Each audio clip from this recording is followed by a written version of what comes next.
Bonjour, Jean-Marie Weiss, Totalité et finitude, Spinoza et Heidegger. Liberté et vérité, seule la connaissance donne accès à la liberté véritable. Spinoza est le penseur de la totalité, qui fait de l'absolu le principe d'affirmation d'une finitude essentielle.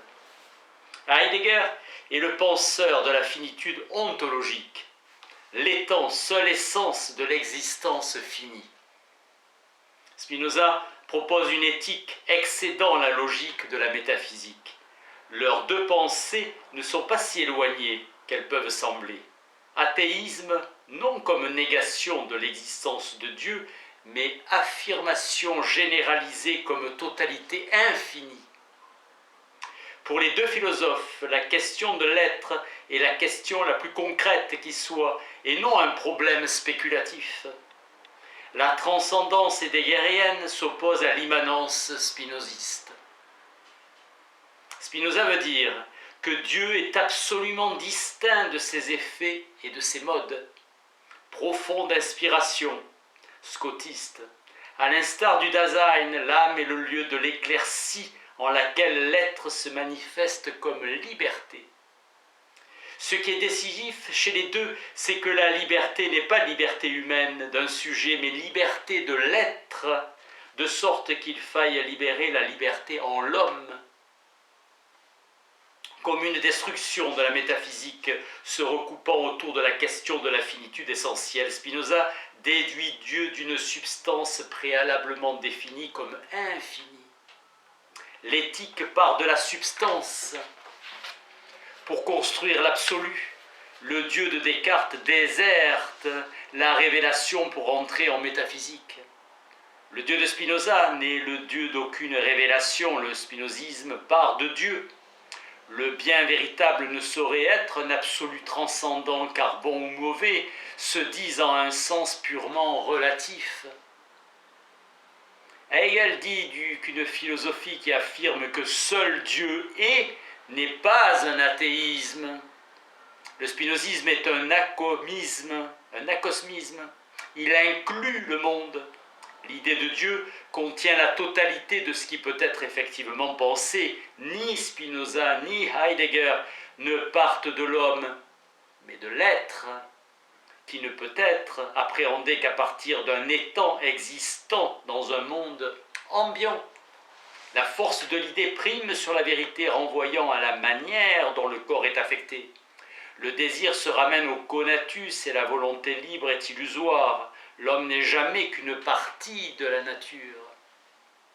Le bon, est-ce que nous ne savons avec certitude nous être utiles ? La doctrine de la vertu est une doctrine de l'utile, accord avec sa propre nature, degré de puissance. Le Dasein se caractérise par son ouverture. Le Dasein est conçu comme une substance, union de l'âme et du corps. Chez Spinoza, l'affectivité est un jeu de variations continues, oscillant entre joie et tristesse. Son dérivé, espoir, crainte, structure l'ensemble de la vie passionnelle. Avec Spinoza, le vrai s'effectue dans la pratique concrète de la connaissance. Le vrai est lié à une détermination d'existentialité. L'homme est un être inachevé, du fait de la finitude de sa puissance, toujours confronté à une puissance plus grande. Le conatus est une force, une impulsion. Le conatus n'est rien d'autre que l'essence de la chose. Le désir est l'essence même de l'homme, en tant qu'elle est conçue comme déterminée à faire quelque chose. Appétit conscient de soi, l'homme est un être de désir. Tous ses comportements procèdent du conatus. La facticité de notre existence tient à ce que la durée de notre corps dépend de l'ordre commun de la nature et de la constitution des choses.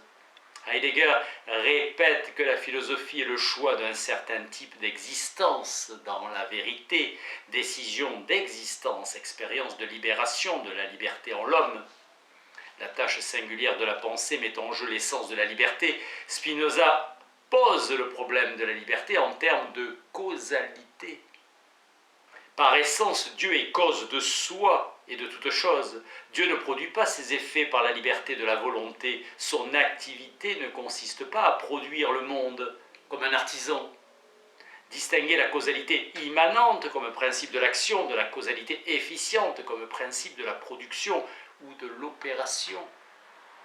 La production est immanente à l'action, car la production et le réseau de causes efficientes qu'elle implique sont des effets de l'action immanente de Dieu. Il advient dans l'immanence de la production un devenir divin.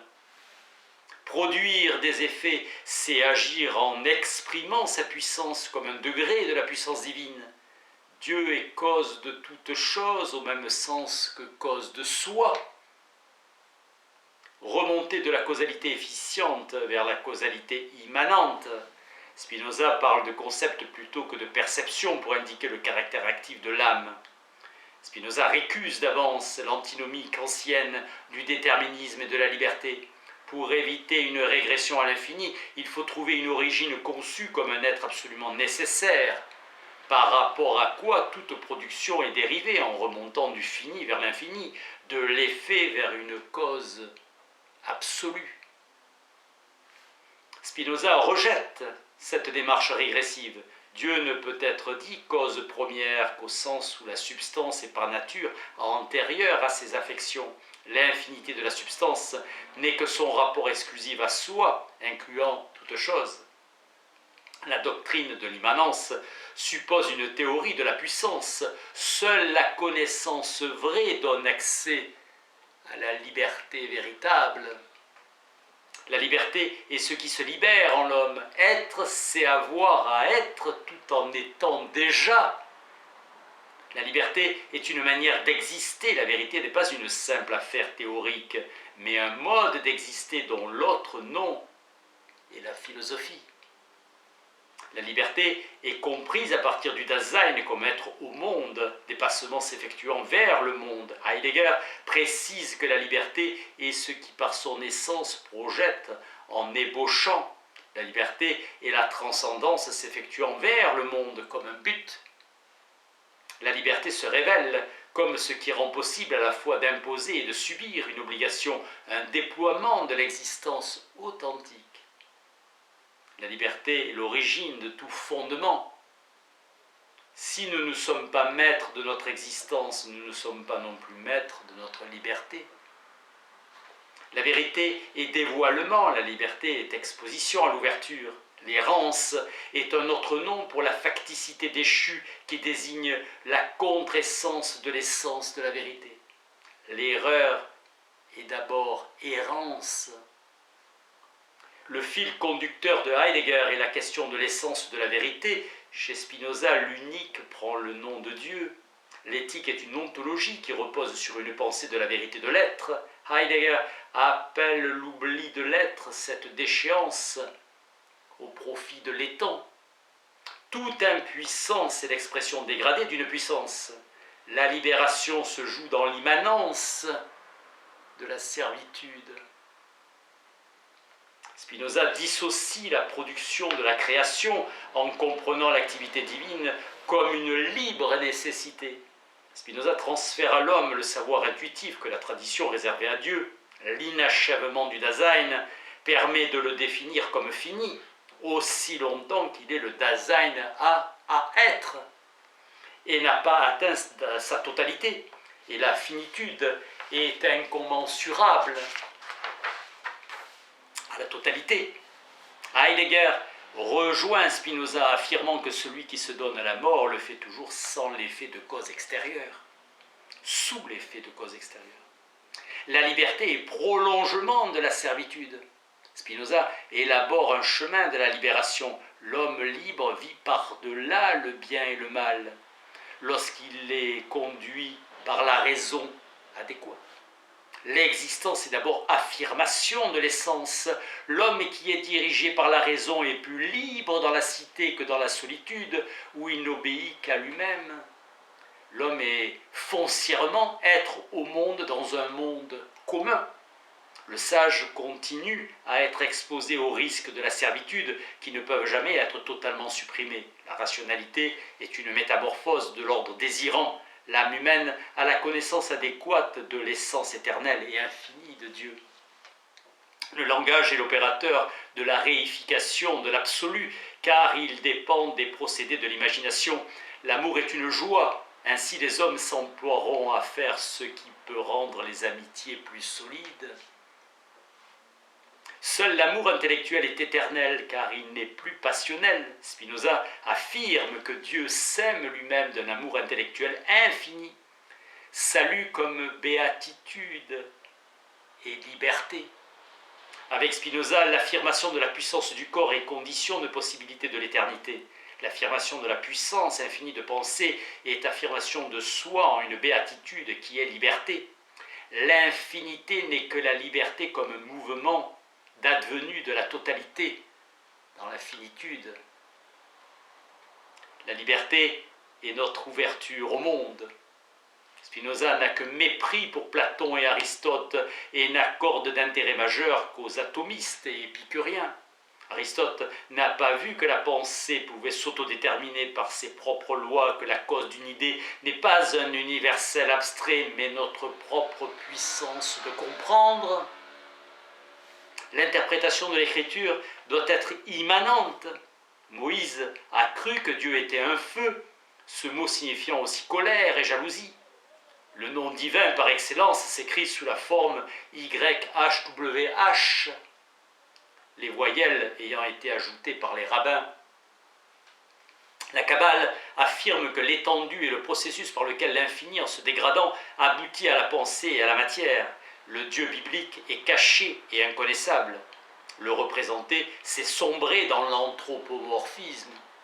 Dieu est irreprésentable, car inimaginable. Pour Spinoza, pas inconnaissable, car l'entendement peut en produire une idée adéquate.